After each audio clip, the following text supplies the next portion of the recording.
I'm gonna switch the hour. Right? Switch. Do you not have a charger?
And then you're gonna put the interview camera, okay? Okay. Laura. Good to go? Yeah, the camera's coming up. There you go. Great. Good evening, everyone, and welcome to the Town Council Budget Work Session for March 18th. We have it for We are now called to order. The next item on the agenda is the approval of today's agenda. Is there a motion to approve? Absolutely. Moved by Councilmember Dixon. Is there a second? Second. Seconded by Councilmember Brown. Any questions about? Hearing none, I'll call for the vote. All in favor? Say goodbye. Aye. Any nays? The ayes have it. Thank you so much. The agenda is approved. Tonight, we will be focusing on financial business as stated in item 3.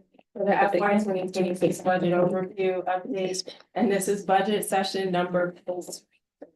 Halfway through. A total of, I believe, 8 to 9 meetings to make the budget deliberation process open to the public and transparent, so that you have the opportunity to observe, to understand. Can you stop sharing? And then Yeah, I'm not done sharing. Also, will be outside, you'll be able to come to the council piece. So at this time, we will turn it over to our town administrator and town treasurer. Do you want to start, Vito, and I will, while I fix this, thank you. So you do, I do. We are going to talk about the administrative departments tonight. The administrative departments are the town administrator, clerk in the finance department. There's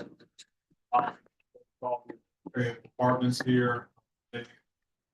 Less than 15% of the total budget, but they're very important, and they play a supporting role. So we will.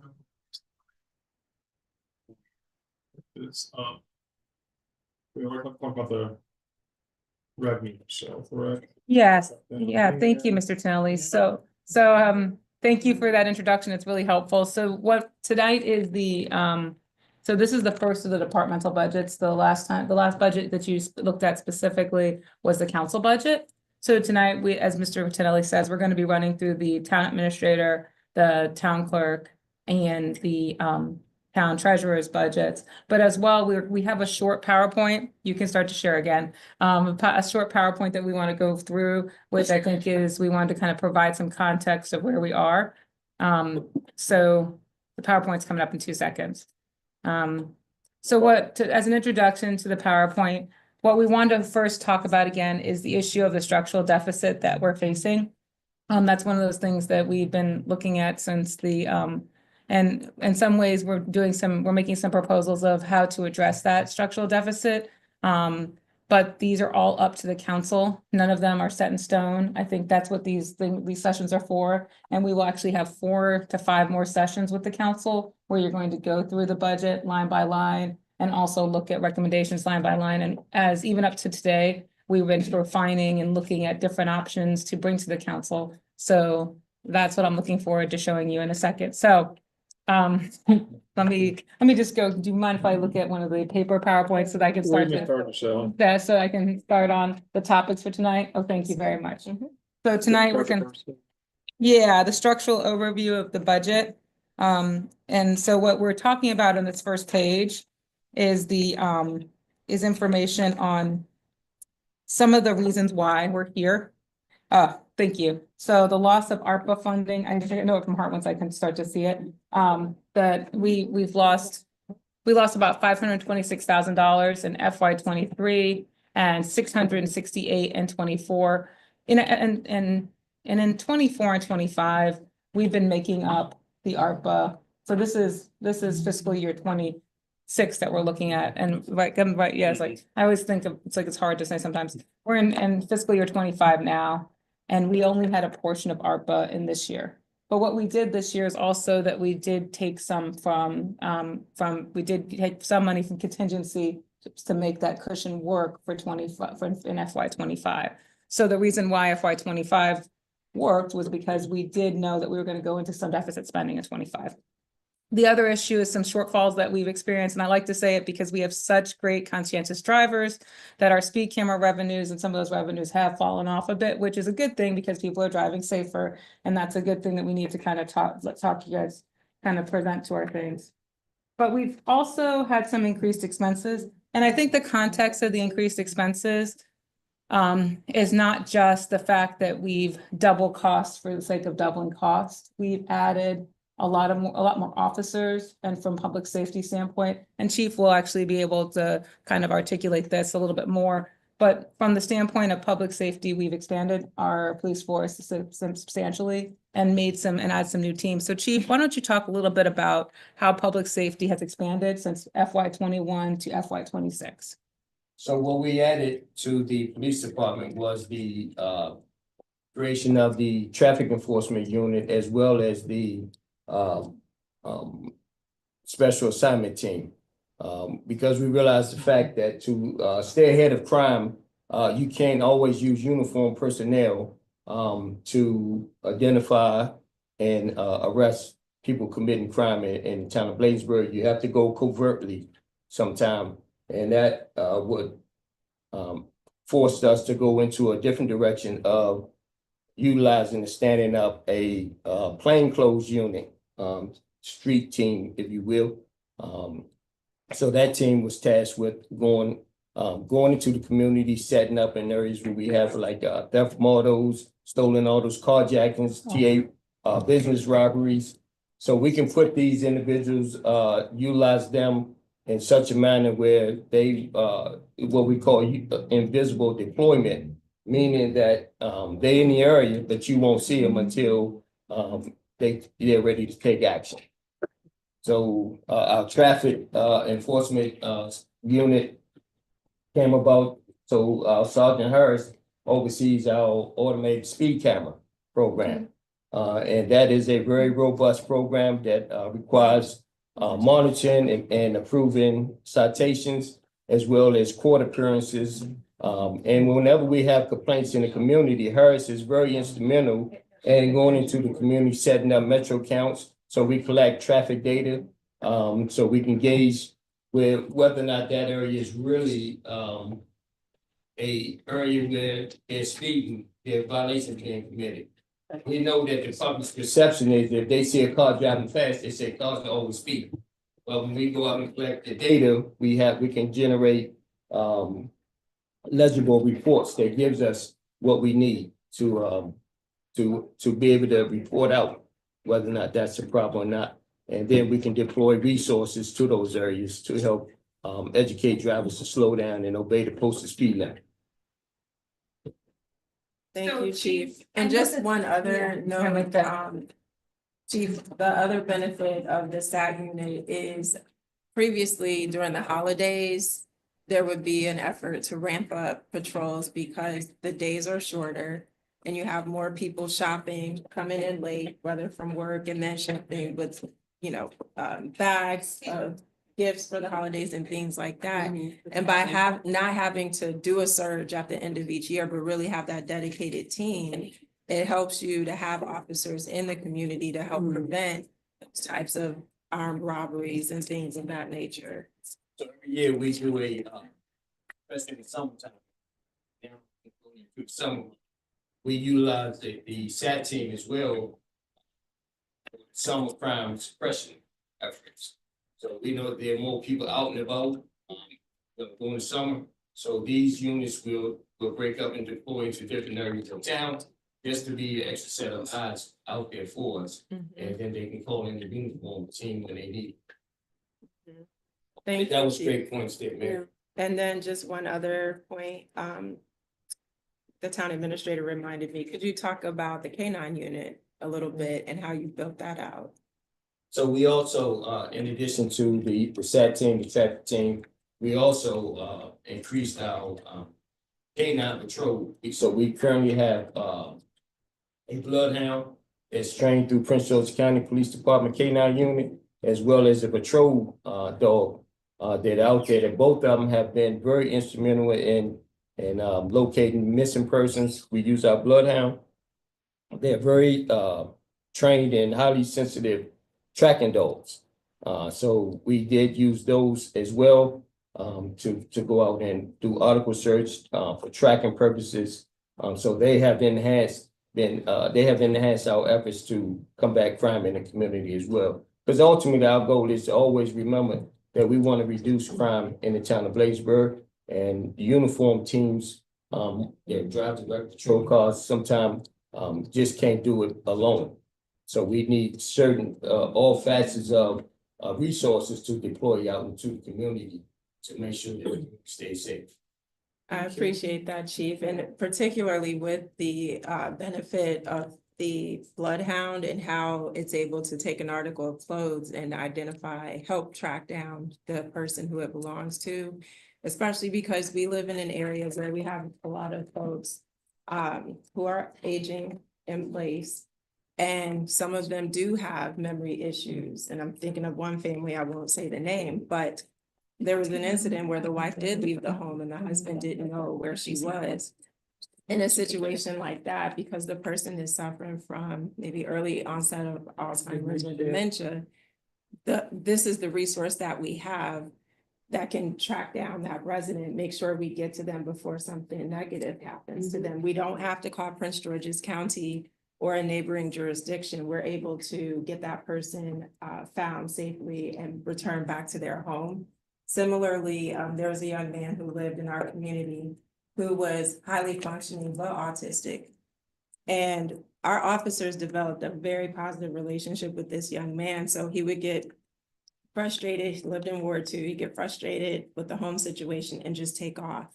Sometimes he would call one of the officers or myself, reach out, but there was a time where it was in the middle of the night and we were trying to find this young man, myself included. This was before we got Jolene, the bloodhound. And I just kept thinking once we got that resource, how much it would have helped us in that situation, because we spent hours from maybe 11 o'clock at night until, I don't think he was found till about 7 in the morning. Right. And it wasn't until he reached out, it wasn't mom or dad realizing where he was. So having these resources, when you look at these numbers, it's not just a matter of, oh, the town's just doubling cost and throwing money away. No, we are trying to add to the services that we provide to our residents so that you have, exactly, so you can feel safe here and feel like if you're in a crisis, Bladensburg's government is here to help you through that crisis. And Mayor, if I could just add, having these resources, our response time. Especially in children, autistic, or elderly senior with dementia. We need these resources because both of these dogs bring unique skills to the department. And Jolene can track the bloodhound, they can track up to 3 days, they can hold a scent in their glands. And we have, Jolene has been utilized by other allied agencies. One particular, Jolene was instrumental in locating the individuals that shot and killed, 5 killed. Jolene was on the scene. Jolene was the one who tracked down 2 of those suspects were to help the allied agency. So these are very unique skilled dogs that we have working with our team. So we are very fortunate. Our residents should be very proud of the hard work that these teams are working hard to keep this community safe. Thank you, Chief. That was really helpful, because in the other part of that some of the additional staff that we've added during this period of time, we've added 2 new public works employees that have helped with our beautification efforts throughout the town. And that's also been a change since 2021. So I think some of this is not just, let's say like the mayor was saying, that just it's a cost of employees. It's also the change in that. And Vito? Also want to say that it looks like our costs doubled. These are the actual expenses. And we're running a lot of vacancies in FY21. This isn't budgeted. So running the vacancies and then actually filling them is going to drive up the staff cost, it's going to drive up the insurance cost. So because we had town administrator was vacant, town clerk was vacant. We had numerous vacancies in the in public safety. We had 1 position that was budgeted for a little while in public works that fell off the budget. So that's why you see, because FY21, we did have a lot of vacancies there. That's the retirements. We had 2 longtime That's right. employees. Yes, and they got One of like 30 years. Yeah, we had someone from code, someone from finance department, also someone from administrative. That's Town right. clerk department as well. So we had 3 retirements as well with the accrued compensation. I mean, the accrued leave balances that are paid out as well. So yeah, so that all makes those numbers double, that 3.3 million FY21 we were understaffed. So Thank you. That's the context we wanted to sort of provide council, because that. we're not doubling staff, yeah, so it's. I just want to say, thank you for clarity. Mhm. These double digits for resident. Things that were for resident, and we realize there's Steve double, and clarifying it today. I hope they understand better. Also, Michelle, you spoke about the ARPA fund there, Yes, ma'am. about that we had a big loss. Of the composition out for project K for FY23. Yeah. And that our general fund is now funding this. How will this impact the budget?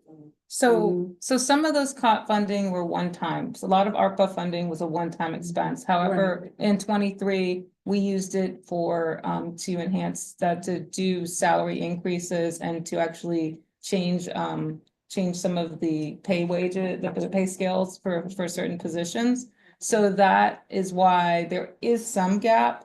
But what we've done is in 25, in this particular budget year, we've made up with that in the general fund. So what we're trying to do is move the general fund to cover all of these expenses. And we're trying to shore up there's a couple reasons why you want to shore up your general fund even more, is because as the town would like to build a town hall, you want to be able to afford eventually debt service.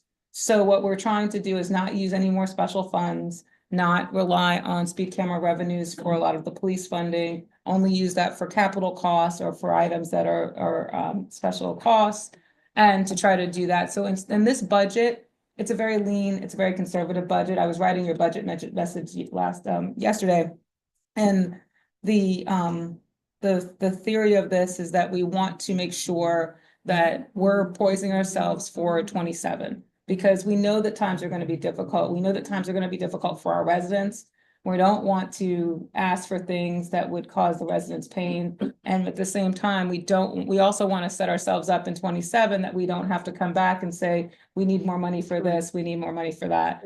I don't know that I can always promise that, because we don't know what 27 will bring. When I've been looking at the inflationary and things like that are going on in the country, it's not easy to predict where we're going to be in 27. So I will put that caveat out there to say that 27 may be tough, but it may be good. Yeah. So I'm just being hopeful on that. But yes, to answer your question about ARPA, the reason why some of those changes is that we had over 3 million in ARPA.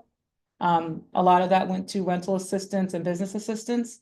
And then we did use about 1 million of that for general stuff for the town. Thank you. Oh, so I guess I should just go on with the rest of this slide and I'll go very quickly. So, I'm sorry, ma'am. So as we go further into the budget, are we going to pull up the? Yes, you're gonna pull up those sheets. That's why I'm gonna go through It's this. just the overview before we dig into. So you will go line by line. I'm trying to get through this so that you can go right to the sheets. So really quickly, yes, I'm sorry. But it's not important. Yes, that's the stage.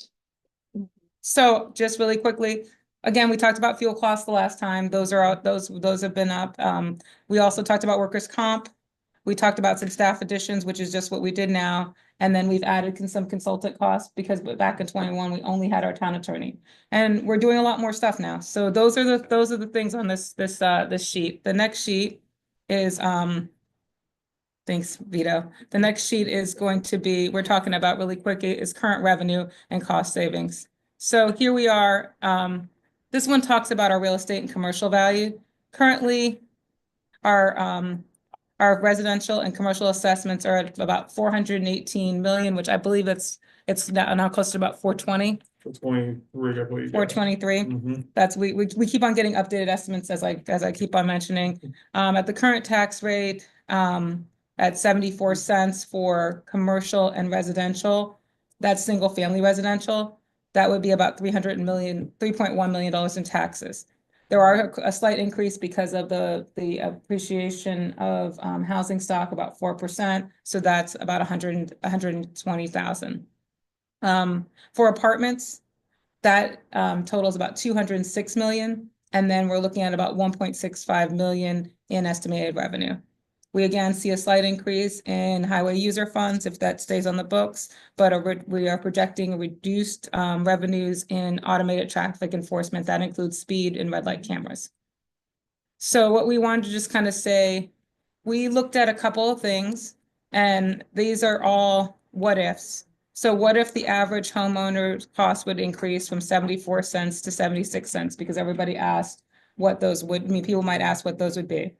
We have 1,142 residential properties with a total assessment of $277,860. So that would be with an total assessed value with an average assessed value of $243K per property. Again, that would yield us probably around $56,000. That's what the bottom line number is. So what we looked at, because right now we have a revenue shortfall of about 1.3 million to $1.5 million. What would it look like to do this with just some tax increases?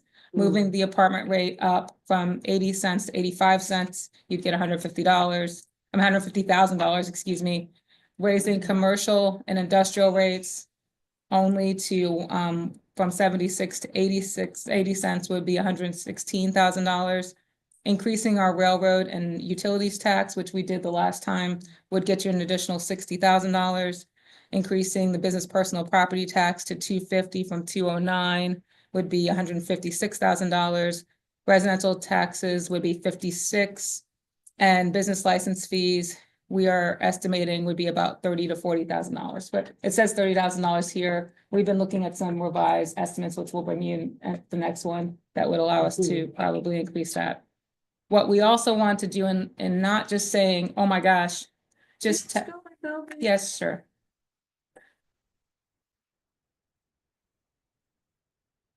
So again, they're just saying these are possible areas, not that we. Not that we have to do these. These are all the ones that are open. But we can also, what we've also done is run some additional numbers for you so that you could see if what other, like if you want to do a combination of different ones, we have some of those numbers that we can also share with you. And we will be able to share that with you actually more fully by, at the April 1st meeting. But Councilwoman, I think you have a question. I don't, I just wanted to go back to. Okay. I just want. I just want, well, I wanted think, to- I think we, you know, a lot of times people want to know like, well, what would these things be? That's what this is. Yeah, that's So, yeah. I think you said if you look at the town, I mean, you know, we live here. And if we want better services, more services, you know, so we have to look at, you know, how we pay for those services. And, yeah, and I don't think that, we not increase taxes and any of this, and only thing, I think the only thing we did was the railroad taxes. and the apartments. And the apartments, and how many? And that was one of my thoughts in prepping for today. It had been how many years since we did that? Yeah, so. I don't even. Oh, No. And so that's for the apartments, that's for the utilities. Plus, when you look at the residential and commercial industrial property taxes, those haven't been raised in 20 some odd years either. So when you look at that and you think, okay, if these haven't gone up in 20 years, but look at the price of gas and how that went up from what it was 20 years ago. Look at the price of eggs, toilet paper even. So as you said, we live Beans. here, right? Right. It's beans, you know, bag of beans. Bag of beans are $3, $5, yeah. They're But I expensive, mean, yes. Agree with that, but at the same time, we want to make sure that, we're resident, okay, too. Yes. absolutely. And I Pay think, taxes. yeah, we all do, Yeah. right? And we don't have to be here too. So the decisions we make also impact us. We're not sitting somewhere making decisions that impact others. We put it too. And that's why it's important for us to say, well, if we consider these, we don't have to consider them all. So for example, I would not want to increase residential taxes. That's just my stance on it. But I do see from some of the other options that could make sense. Yeah. I'd be open to that. Yeah. So it's just for us to consider. That's why it says We have- possible. Mhm. We fine tune it. Half dozen. What if scenarios really endless. Yeah. So. So I think the next page was how, what kind of cuts could we take on the staffing side or on the, from our current spending? So on this, yeah, Let's go back and look. sure, no problem. Let's look at the business. The- 30,000, yeah. Yeah, Yeah. so we have been looking at the business license amount and going through. No, but we've conducted an analysis and we think it probably could be a little bit more, so we'll look at that. And, but I think what we're trying to do, to be honest with you, Councilwoman, is replace the issue of the residential taxes so that we can still get to with some other taxes so that we can bring you that back for the next one. So that's Okay. where. And I think it's really out of respect for what's happening that's beyond our control. Right now, we have an administration that is absolutely chopping away at federal government employees. If we were in the Midwest somewhere, perhaps we wouldn't feel it as much, Yeah. but we're too close to DC not to feel it. Some of our residents have both mom and dad who are federal government workers who have their jobs on the line. So increasing property taxes doesn't make sense when they are going to have to figure out how to put food on the table, or if they were legally fired. And if they were legally fired, what their next steps are. So it's just really out of sensitivity to that, but also looking at it, doing our due diligence to say, but what are the other scenarios? And so I appreciate the effort going into running whatever those possibilities are, so we can have that to look at for the next meeting. But I'm sorry, because we haven't even gotten into the details yet. So basically just wanted to say possible cost savings. So what we're trying to do is so what we would like to do is bring you some, we want to do discretionary cuts. Where as far as, things like travel, training, things that we can, like like people say, well, how many pens are you buying or how many pencils and all this kind of stuff? I know that's something that people kind of wonder, like, why are you wasting all these resources? Well, those are, we estimate that in discretionary cuts, because we do run a pretty lean operations, that $30,000 of just discretionary spending could probably be cut from the whole entire government. That we also would look at freezing vacant positions minus essential public safety for $182,000. Mr. Tonelli just mentioned that before, when we did not fill positions, we were able to save money. That's what we would do again, is that we wouldn't fill currently vacant positions. And we've right now stopped hiring for positions that are vacant.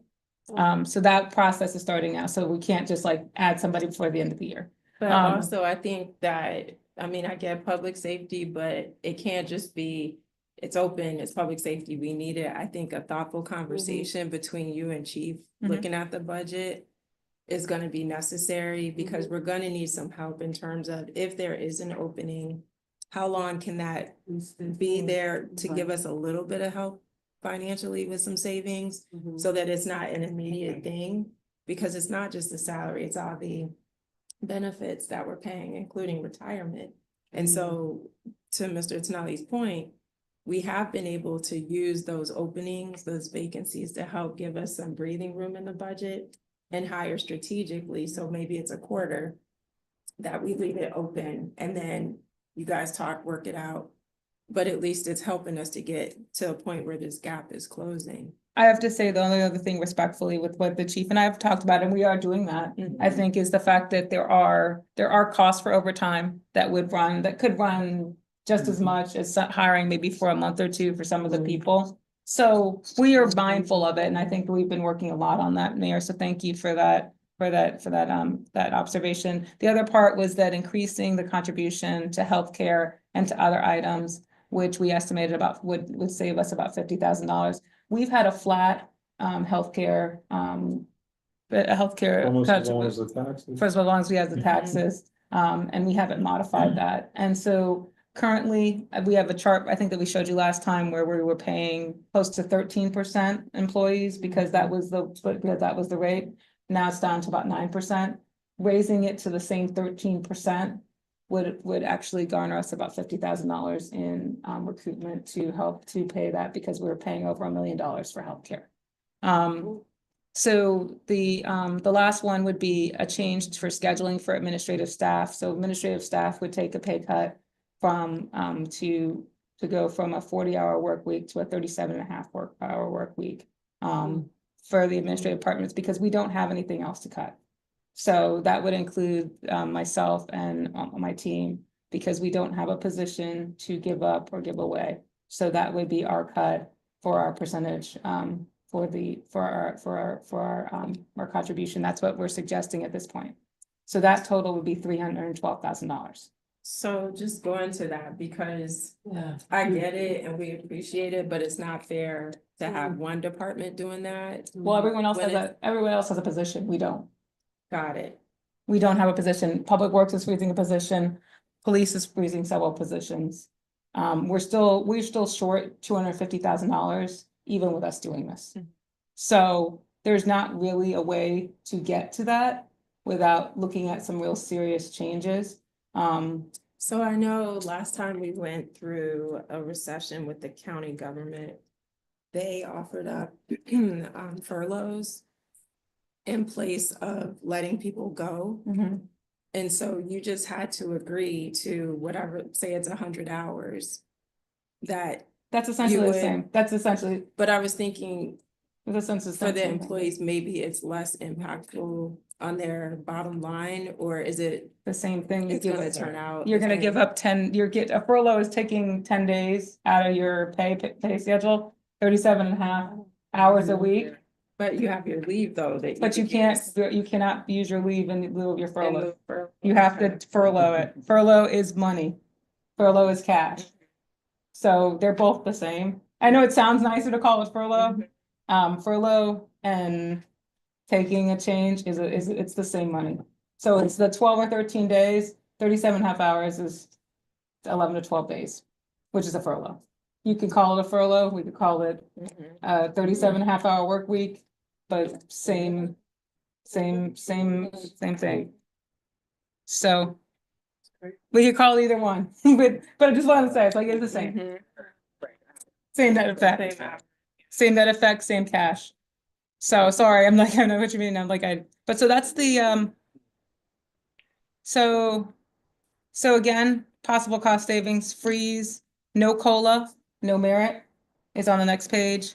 Possible changes to the work schedule again, overall reduction in discretionary spending, and no new capital purchases, which is also delaying those capital purchases December of 25 versus 26 on here.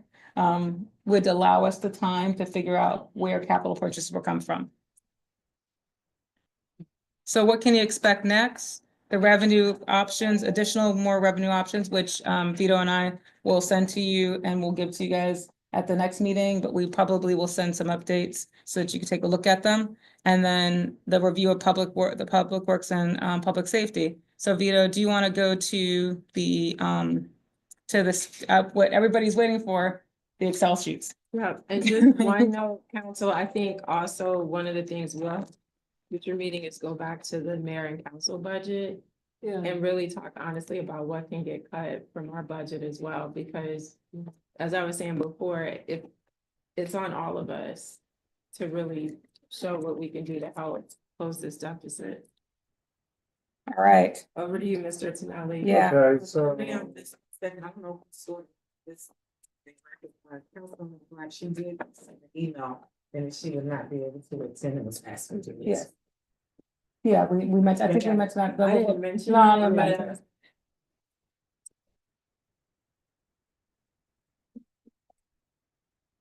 All right, Vito, you wanna go? Yeah, in the interest of time, I'm gonna show you the summary right now. The revenues there are there on the far right. I can't move the screen over on this application, you all with the going through here, so. So the purple column you see there, is the $12 million, which is 8% less than, this current fiscal year. And it's 8% less because as, town administrator, Michelle said, we don't. I never say that. We don't have the ARPA funding. We reduced the reliance on the automated traffic enforcement funding, which is in service charges. And we don't have the transfers there, but you'll see that at the bottom. Expenditures by department, are summarized there. The administrative departments are what we're talking about tonight, the $1.5 million here, which is a 2% decrease. And we will talk about these other departments in the coming days, but the deficit right now is, with everything built in, some possible revenue increases and all of the expense decreases that we talked about, we're looking at just over a $300,000 loss. We played around with it more today, and it's $287,000 loss, but I'm just keeping this in right here. Is that on my screen? I can't. It's online. It's on yours. Postpone it. Yours is up there too. Okay, so anyway, They won't let me postpone it. the town administrator budget. Yeah, I was gonna say from that main page, let's see, Stop sharing real quick so you can. kinda. Why are they doing this now? These And I are cannot reboot. Okay, let me see if we can share on another green. All right, just leave it right now. It's Okay. like, all right, so Try to we're, share again, see if it knocked it off. yeah, see if it knocks it off, but I don't think so. It won't. Apologies to the residents, but our IT provider is trying to get all the computers to do an update and reboot. So just trying to get that off the screen. Okay, It's well, only 9 well, No, so, but so just leave it, so that, Yeah, we'll just have to, we've hit the, no, it won't let me postpone. It wants me to do it right.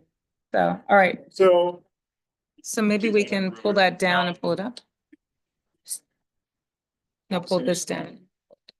here Yeah. is what we talked about going through that. And then maybe see if we 7.5 can- hour work week. So it decreases all the. That's fine. But you can see lines better there. from there. It's, Okay. And also the health Oh, insurance system meeting. decreases for the additional employee contribution. Everything else we kept the same. Except we did remove the tuition reimbursement for the town administrator and reduce the professional development costs. The transportation for the call bus is still in here.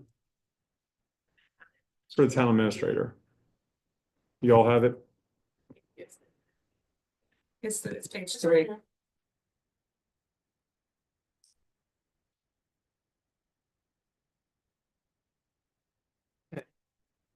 That should be it. You're on the same page? Just to Yes. Make sure, okay. Just leave it alone, yeah. Okay. Just So leave it. anyway. It doesn't show, it doesn't show on YouTube like that. It's just showing here. Okay, Oh, that's very good. good. Yeah, it's not showing on Okay, YouTube. perfect. So compensation for town administrator decreased by 5%. Other expenses included, decreased the total budget by 3%. That's a town administrator. That's gonna- Sure.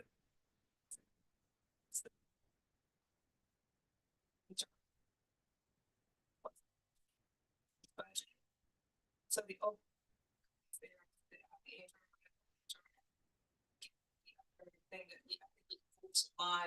Was some of the meeting costs that we are using for the town council has been added to my budget versus the town council budget. So on my budget, we've added a couple of things, but we're still under as a total of negative, I mean, of 3%. But that's because we added the issue of the HR consultant and the council meeting costs. So that's the reason why it's not a 5 or 6% reduction. It carries all the way through is because that's in there. Just wanted to note those two on mine. Mr. Reed, on line item 6260, what's the caller bus? So I know that, we talked about the caller bus, so I mean, are we gonna keep that caller bus service? So. Yeah, I can answer that if you'd like me to, because we did get a grant from the state of Maryland to replace the call bus. With the electric call bus, and so hopefully with the new bus and with it being more fuel efficient, some of those costs will go down. And we will not be paying as much for gas and fuel, which may reduce that slightly because once we actually get the new call bus in, that may have some decreased costs for operations because currently they're paying a lot of maintenance on the old one. And so those costs may decrease because it'll be a brand new bus.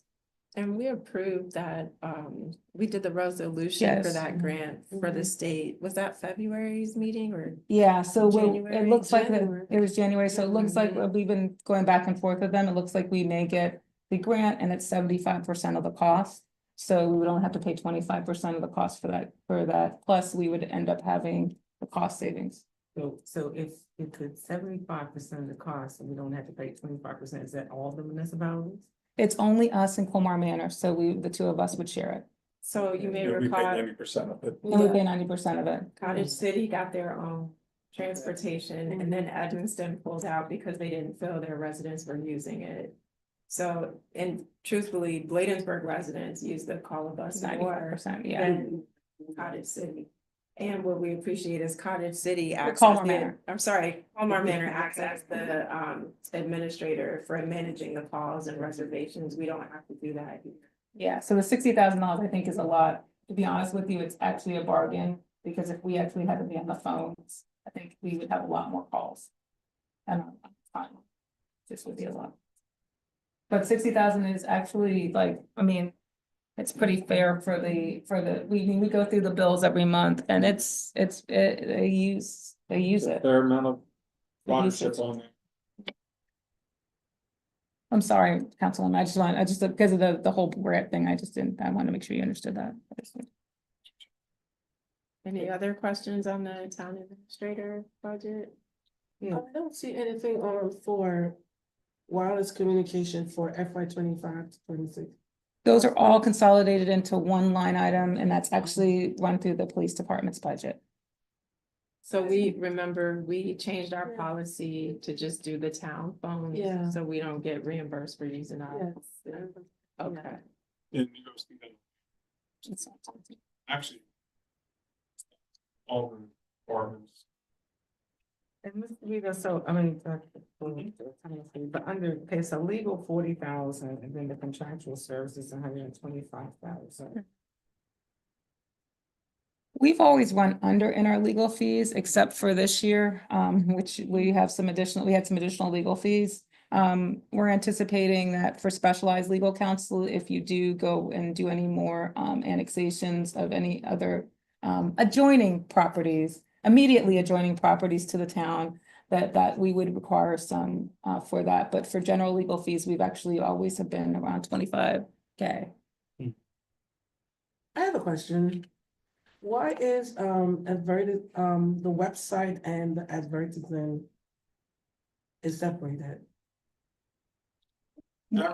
Since they're like doing Yeah. basically the same thing. And that is they could be combined, definitely. I mean, because the website's a smaller amount and it's only an annual fee too. But they keep things, I guess, to track it from year to year. You know what I mean?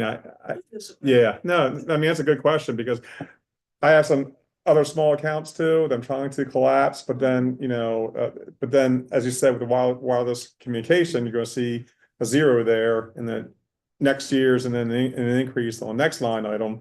So, I played around with that, I know, so.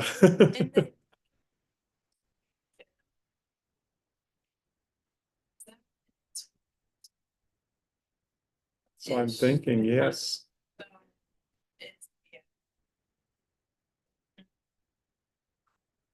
Maybe even though we just got it to a place where. Maybe 27 hours, maybe.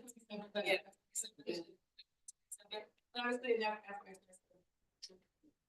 And a couple of our current vendors can do that as well.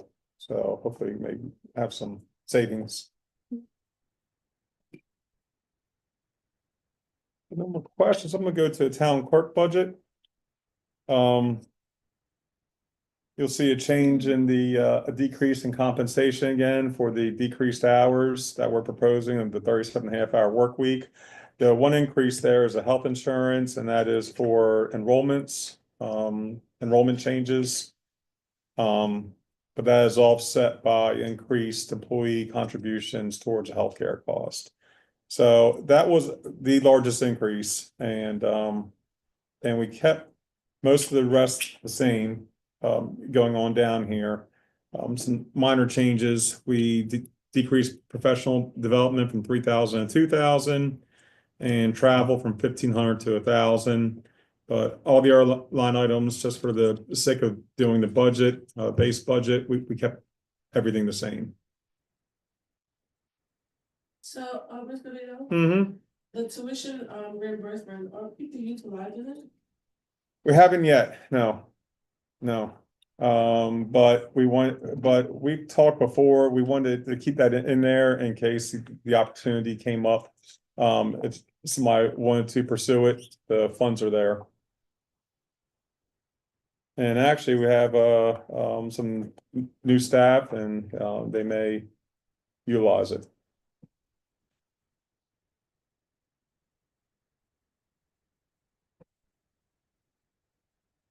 And just FYI, this year, election costs are in there because we have an election in 25. We did do some of the purchases in 24.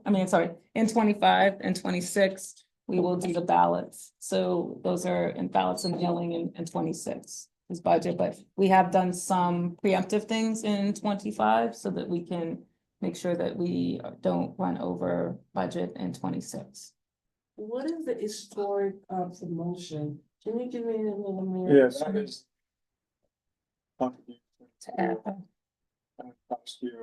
Yeah, that is, and it wasn't Anacostia Trails and Heritage, Yes, thank you. AFA. It's AFA. Anacostia Trails. That's their area, yeah.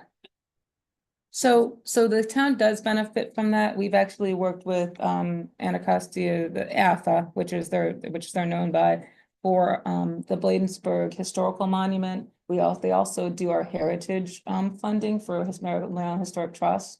Megan Bacco is the head of that, and we meet with her for the 250th anniversary. So they're a group that we meet with actually frequently. And they're one that actually helps to promote and do different things for all the towns in this area, not just the port towns, but for all the towns in this part of Prince George's. So they're a Prince George's nonprofit that works with us. And the election costs, I keep them there every year, just in case, I hate to say, but just in case there's a special election. So that's why you see it in all 3 years there. And then the actuals, Vito, from 24, just to kind of explain that amount with the salary. We had a couple positions vacant, and the admin position was paid out of ARPA because some of the role the admin was doing in 24 was doing the rental license reimbursement in 24. So it's not that there's a huge increase, it's more the fact that there was a position vacant, and then in 24, we also had a portion of that being paid out of ARPA. Because that At was the time, we agreed as a council to have temporary staff come in and help. correct. Because the demand was so high in processing those, and then having to follow up with residents to get additional documentation and. Yeah, I didn't want it to make it look like there was a huge staffing or huge, cost increase, because that was really where that came. That's the reason why the difference occurred.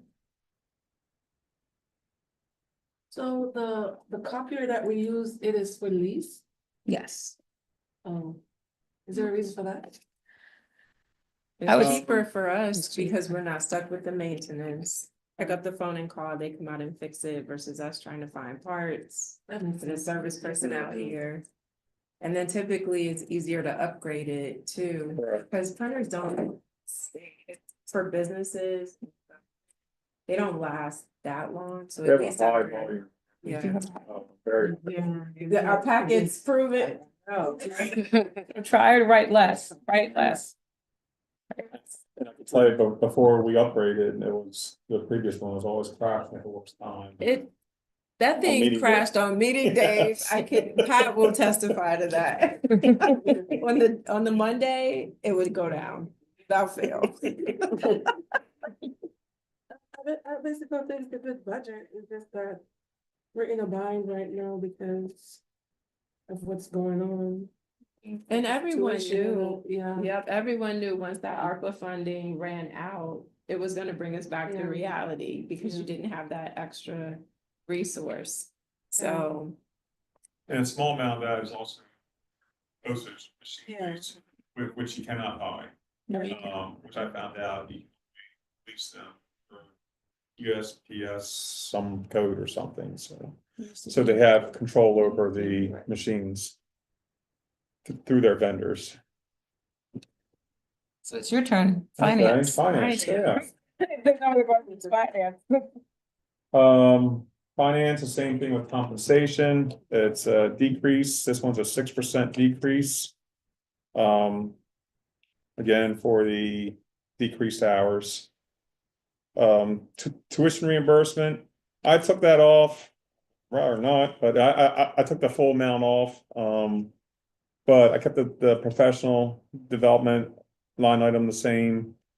And the rest of the line items are all the same, except for travel, I decreased, down to just $500, and that's pretty much just for mileage, if so anything. one question though, on continuing education because of that legislation. Yeah. They're going to be requiring that if you're supporting the finance person in these local governments, that you have certain college courses toward that. So I feel like we better put something in there. Because while you may have, you know, the 4-year degree, masters and so forth, if there's others on our team who aren't quite there, they may have to start taking some courses to be Okay. working toward that education level. Do we encourage the staff to utilize this money? We do? think so. We do. And what happened? You know? I mean, We're Are they busy. doing fine? I think it's, Yeah. it's 6:30 now. It's hard to take an online course. and then if you have a long commute Yes. from Southern Maryland or say Northern Baltimore, Yeah, by the time you get back home, not can you really make it to a campus, you know, for a class? Class right now, I'm struggling to keep up, But the good news is, well, on my end is, most of their classes too, just because of the same thing, it's, you know, it's trying to find the time and, you know, it's, Fit it in. yeah, yeah. Well, fortunate, this is a no charge one for certification, which is good, so. Yes, definitely, definitely. I was like, 2,000. Because I afford that. Yeah, but that's like ICMA or something. Yeah, that's what I thought. You sure? Take it. Swap it out. And 2,000, I mean, it's unfortunately, it doesn't buy a whole lot these days, but it may buy us something. Yes, it does. It absolutely does and appreciated, you know. I'm just looking at previous budget years when I was in there, I was buying a lot more courses back then and, you know, I'm watching the courses now. I'm like, wow, they're jumping up too, along with everything else. The last page, oh, I didn't have it, but it was a combined general and administrative. I could pull that up on my other side, but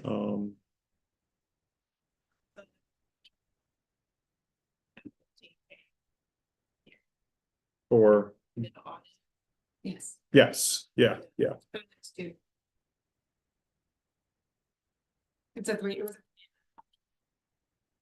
Okay, give me 1 second, everybody. I'm pulling this up. I got. It's not on screen, is it? Okay, good. Right. Sweet.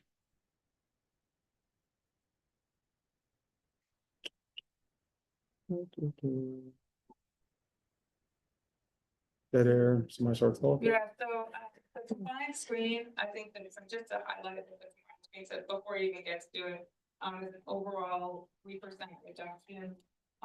Based on all of the discretionary and things like that, because we did have some increases on some line items that we couldn't control. So overall for the admin, we're at we go from 1.282 to 1.239. So $1,239,000 from 182. Went from $1,282,000. The other thing of note that for the overall issues with so from when you're looking at the salary, you're gonna see the salary and benefits, you're gonna see an overall 1% decrease, but part of that is again because of the health insurance increases that we had because people were added to the program in the last year. And is that with us?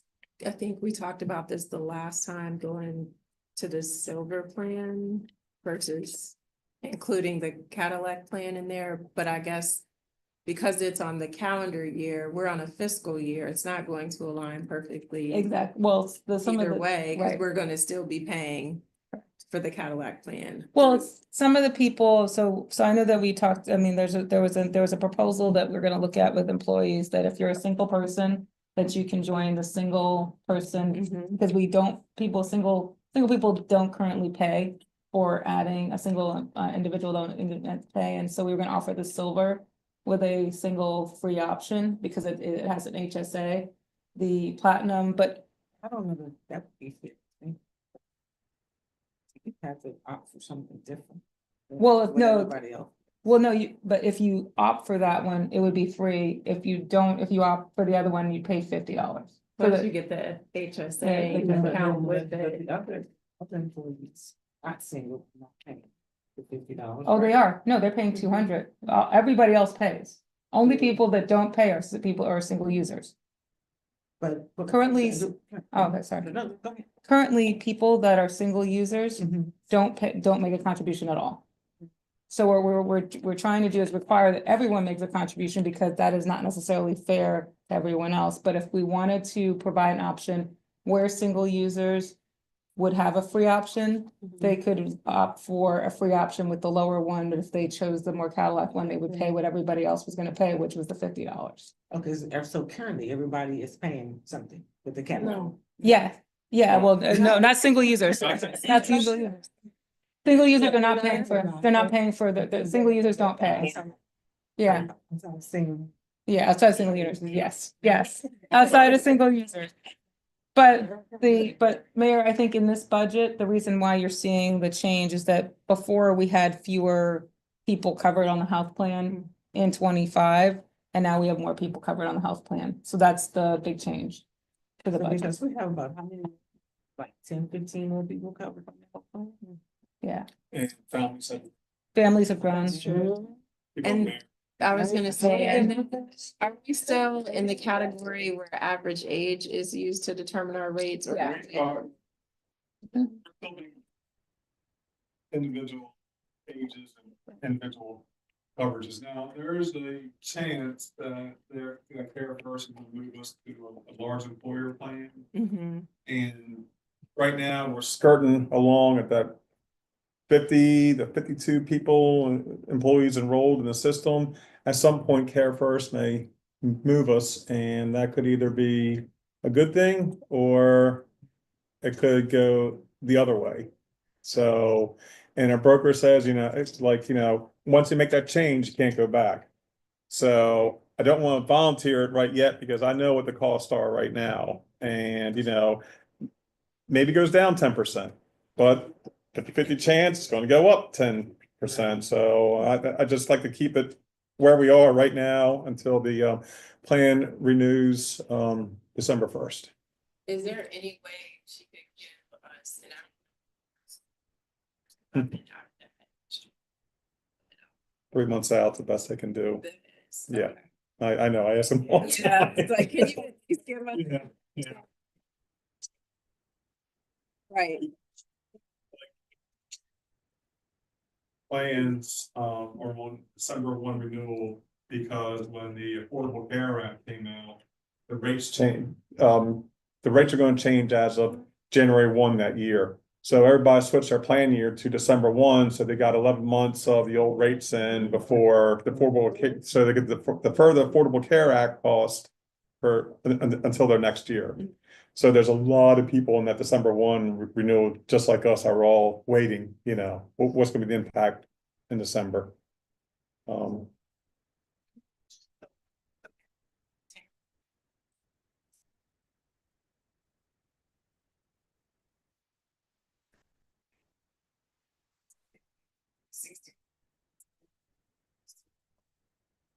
I would say that, I mean, I wanna say that it would really depend on your service load. And I think in so many ways, what we've been talking about, what I've been thinking about is working through our strategic plan and developing what your strategic goals are. From the standpoint of what are your values as a town? Because this town is different, let's say, than other towns, the way they operate. Like I would say that most towns this size don't nearly have the size of a police department as we have in this town. But I know that that's a value, the public safety is something that is different here than, let's say, in a town that's 1 square mile, that's, it's in a different area, right? So because of the cost of officers, it may be that's where the difference is. It's like, because you could have, when you're looking at other comparable, like when you look at Riverdale Park, let's say they're a little bit larger, but they're not that much larger. They have like 60 something employees, and they have employees in a couple different departments that we don't have. But their forces may be a little smaller. So I would say it really depends on where your values are. I know that public safety is a huge value for Bladensburg, so I would say until you you have additional tax base, I think you're stuck at this number or smaller for the next few years because there's no growth until you can really grow your until you grow your tax base. Yeah, I mean, you have to grow your tax base because you've run out of tax base to use. I mean, to basically grow anything else. I mean, I know that there is like, people like to see senior services, you'd like to see more, recreational services, some quality of life stuff. But I can't recommend that until we actually would have more tax base.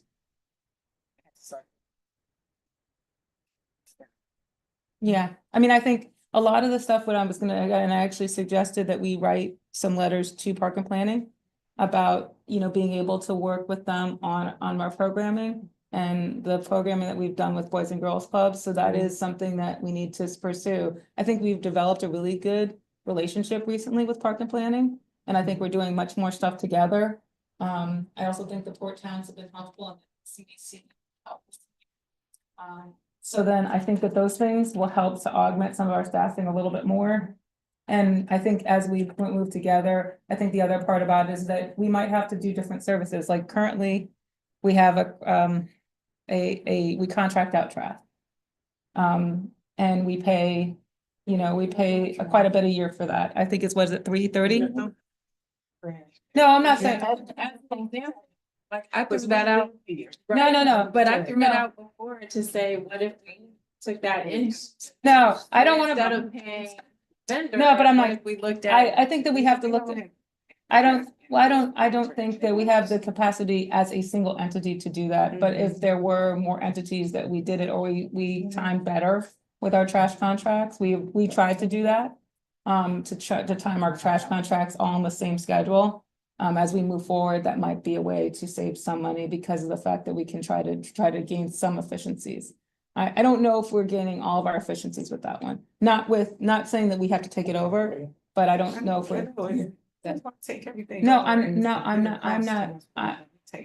saying that. Do we, well, I said it. I'm I'll not- take responsibility, I'm not- but I mean, if you have recent numbers, that would be helpful. Yeah. Cause it's been a few years since we looked at it, so do you know what the recent costs?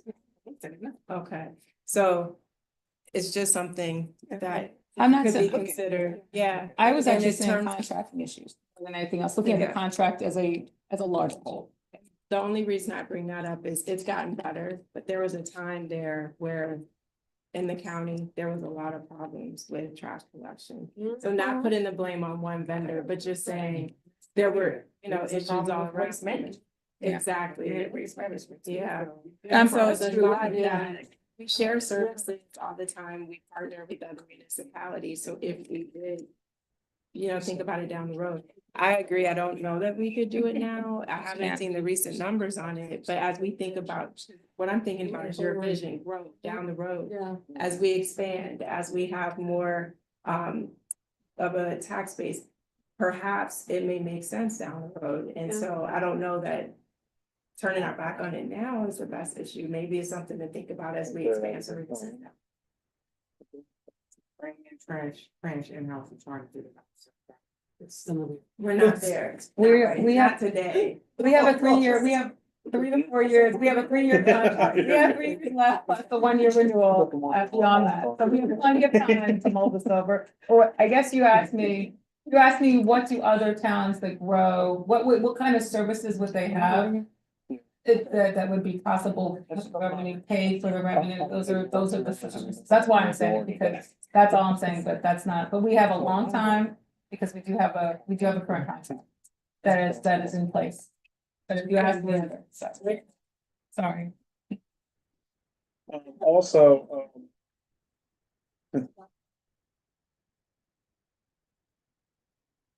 Yeah. Yes, you can move on. Also, I mean, the administrative departments have not grown.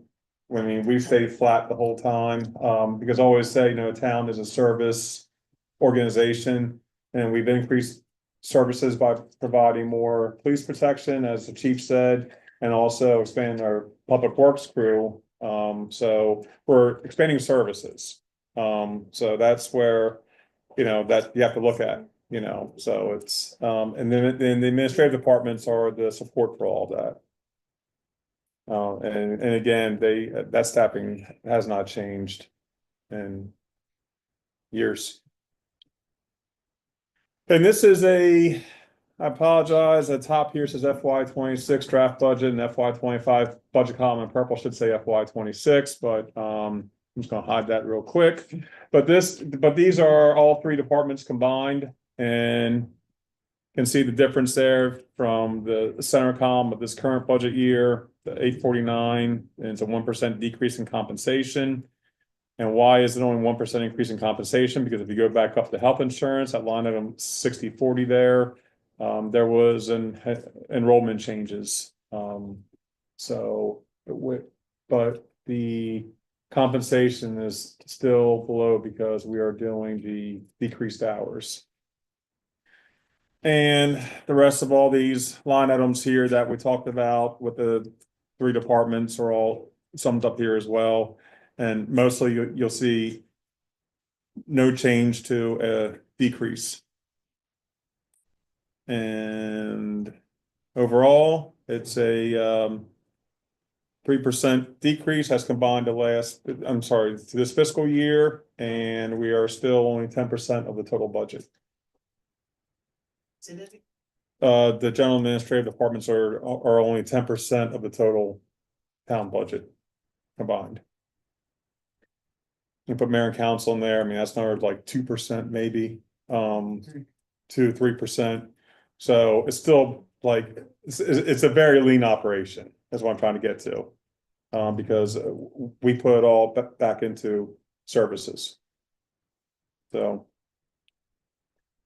And Michelle, if we have time, to do the revenue, like all the revenue, I don't know. I think we're getting towards 6:45. We Mhm. did do some alternate revenue, a couple of things that you may want to see. Do you want to switch to that, Vito? So what I asked Vito to do was to put together a couple of charts that gave you information that, like, I know that the residential taxes might be an issue. So we did some scenarios. If we did not increase, those stayed flat. And if we changed some other amounts, so that you could see those, so that with the apartment taxes sort of staying at that, going up to the 85 cents, looking at, or even going to 82 cents and having the commercial go to also 82 cents. And then looking at some other different things in our business license, what would that look like for the town? To get you the same place, that same $56,000. How would that get you there?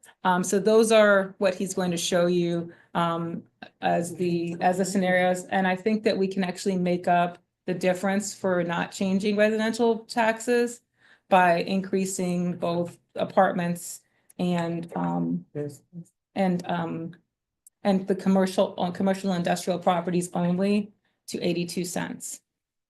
So the first one that we're looking at, the first scenario I think he has there is that if everyone stayed.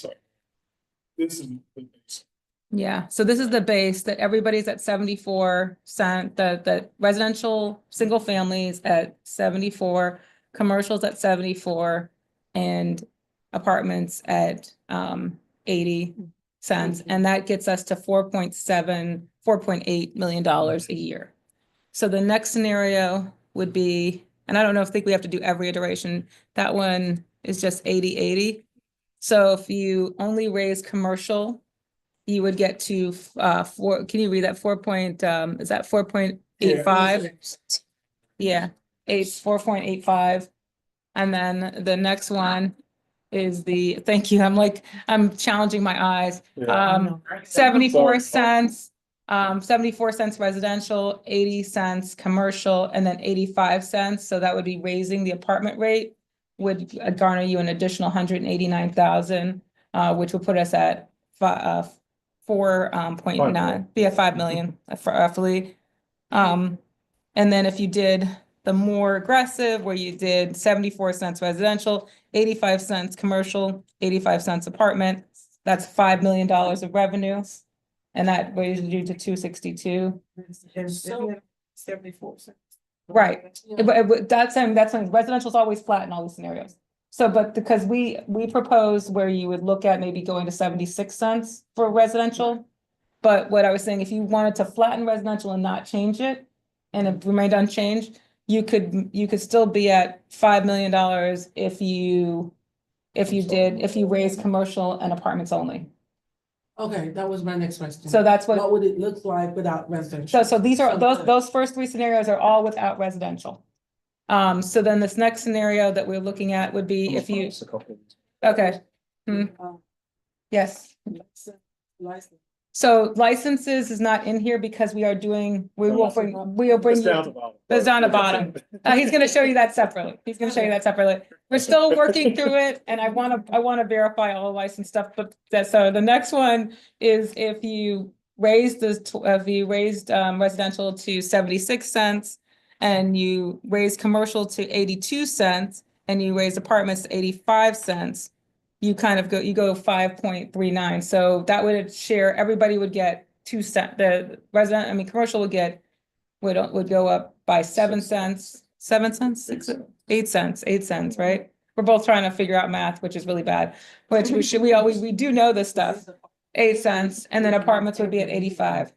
So the last one, I think that the one that I think kind of works the best, to be honest with you, is the 82, 82, 74. So 74 would be residential would remain flat, commercial would be at 82, apartments would be at 82. And then what we would do is that we would look at the apartment rental license, which is something that we've wanted to do, is expand our rental license program, which would raise $107,000, which would actually keep you cost neutral, but it also adds a service, which is the fact that we believe that we need to do a $40, we would then start doing rental licenses in the apartments, which would allow us to, deal with some of the property maintenance code of the apartments. And it also helps us to kind of make sure that we're inspecting and we're getting into those areas. And then business license, we're gonna come to you with a slate of business license things. Yes, ma'am. Regarding it, because Councilwoman Dickens, she made a valid point, because these apartments, don't they raise people's rents like every year? Yeah. And give you bad service. But they raise people's rents every year, so, so should we be raising a little more? We are. At cost. That's why I'm saying every year, since should, can a town do that? I mean, you could, I don't know that you would want to necessarily. you want to but I think- stabilize your rate at some point. Exactly, and I think it is fair when you consider for well over 10 years, until last year, there was no change. And in 10 years, the rent, I won't say any of the names, but whatever you paid for a 1-bedroom in 2014 compared to 2024, the gap is about this big. And our tax rate, but let's be honest, the majority of our cost for service go to multiple family units. That is where the majority of incidents happen. So they're costing the town more in terms of the services that we have to provide resources for through the police department. And sometimes code enforcement gets pulled into those services too. And so to your point, it is not fair that we're still, where we are, or we only went up modestly. So I think you're right. Those are the opportunities that I would think of, and leaving the 0.74 rate the same on the residential side. And I guess the other issue is that what I would say is that if next year you need a raise, reason why I would say if you can make it this year with the 82 cents with apartments, that allows you next year, if you do need to go to 85 cents, you could do it. You will have fewer tricks. I hate to say that there's a few only one trick ponies you can only do one trick pony so many times. But that one, if you can be more judicious with the 85 cents, you would though have the opportunity of, the only other issue that we've got is that when we are trying to attract new multifamily into the town, our rate is really high. We are looking at the DCHD gave some funding to a new project from Osprey, which I'll be bringing to you at the next meeting. And they're asking, because it's a non-for-profit, they're asking for an abatement of a certain amount. my response to them is that our apartment rate has changed since they looked at it last. And so that the abatement needs to be based off of our new rate, because of that issue. But I will say to you is that it may discourage people from multifamily, which you may or may not want, but that is a downside of, having one that's way too high, I mean a lot higher, not way too high. I mean, because we are comparable to Greenbelt. Greenbelt's about 83 to 85 cents for all of theirs. And that's one of the questions I was gonna ask you, Mr. Tonelli, is for communities like ours that have this many apartment complexes. I think for the council to make a more informed decision, it would be helpful to know what similar communities are assessing. Yeah, the only community that probably has way more apartments than we do and whose tax rate is way lower is College Park. And that's because they do not have a police department. And so they are about 40 cents less than everybody. And because they get their help from state police, but they also have evaluations of apartments that are way above the books of everyone else in this area because of all their apartment buildings. So even at 38 cents, they're about 39 cents. So they're 50 cents less than us. So that when I don't want to show you that to show you for apartments. But they don't have a police department. But they don't have a police That's why I'm department. asking. They don't have a police department, and they have a higher evaluation. So at 39 cents, their buildings may be worth a lot more. So that's they have a higher evaluation of their building. So If you could do ones that are actually more. apples to apples, we can show you that. And we're trying to see what our municipalities are doing, but they're all going through the same Everybody's a scenarios right now, so no one's really, So sharing everything right yet. Some folks don't want to put it out there right yet, some folks don't, you know what I mean, so it's, yeah. Yes. Uh-huh.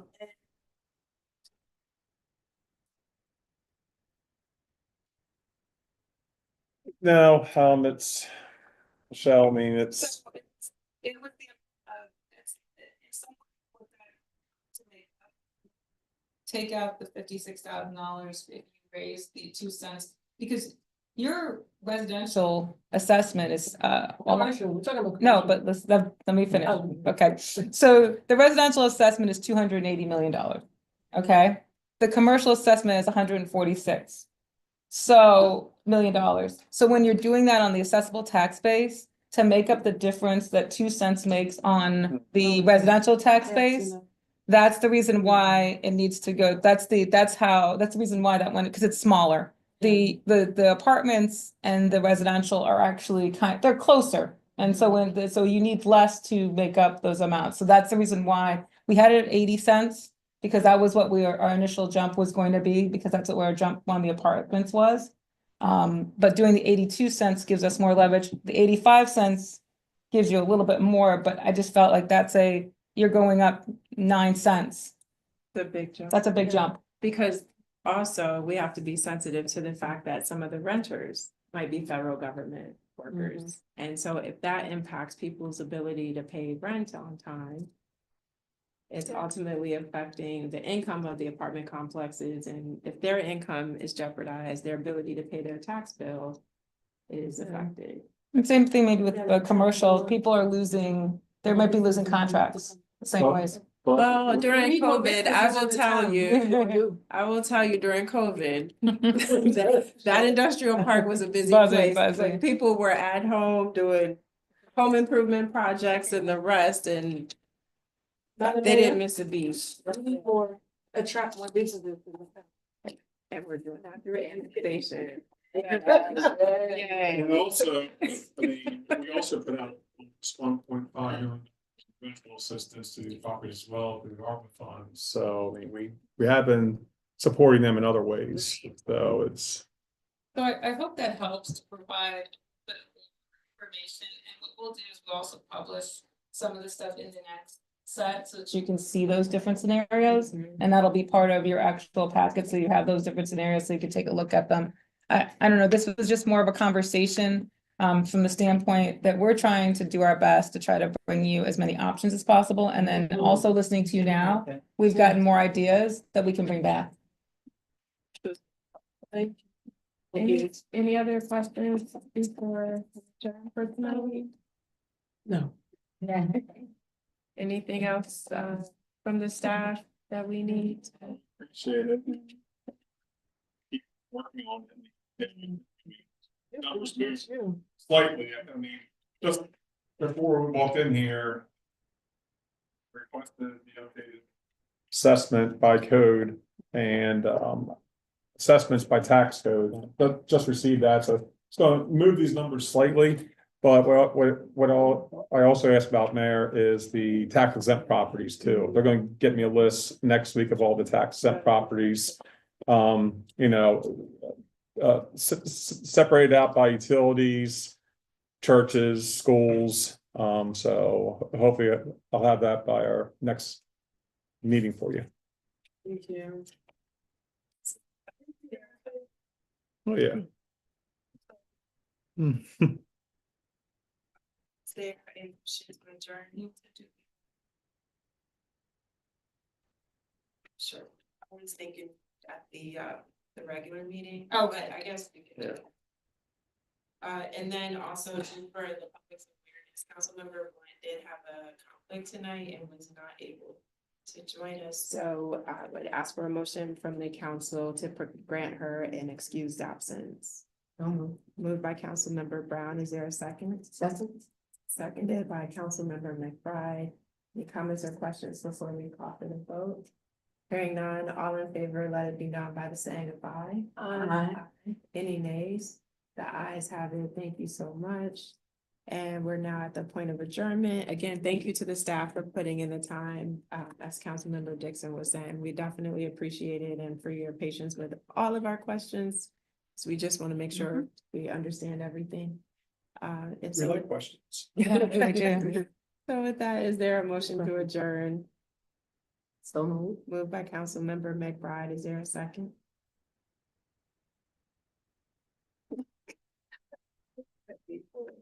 Seconded by Councilmember Dixon. Any comments or questions before we adjourn? They say.